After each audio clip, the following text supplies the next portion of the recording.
Hello, this is Dr. Stacy Lyle. I wanted to quickly go over, for those that missed the conference call, what we discussed about the project that you'll be doing this semester.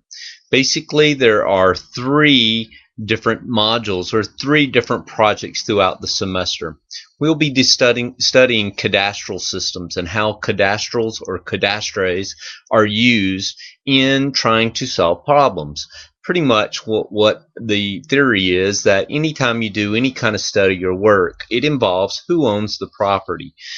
For example, if you needed to build a road from one city to the next, you're going to look at who owns the property. If you're going to try to do some kind of environmental study, you need to see who owns the property. Everything should have a cadastral layer in your studies. For this class, what we'll do is a series of modules that end up being part of our projects as we go along. The first project is going to be our literature review. You will pick a project of your own accord that has to do with utilizing a cadastral. In there, you'll need to go through and study all the aspects or the literature or the background of who has published in this area. And I'll talk about this in more detail later on.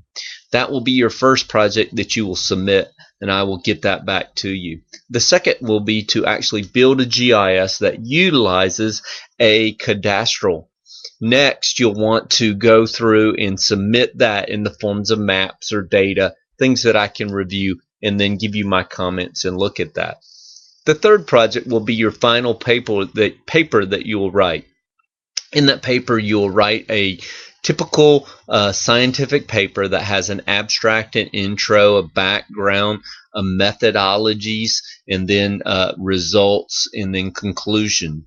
You'll need to then look at submitting that paper to some kind of publication. I would suggest a conference proceedings, or you could even do peer review, which is a little more difficult because you send that paper in, get comments from viewers and readers, and then have to make those corrections. So that's the aspect of the course. I know some people had some problems doing the call-in, so I'm going to move to Sabra Centra as a means to hold our meetings on Fridays when we have our meetings for the future. So that was a quick intro of what's going on this semester, and then I'll talk about next the aspect of the course in terms of how to write an abstract for the first module that'll be part of your lit review. Okay, good luck.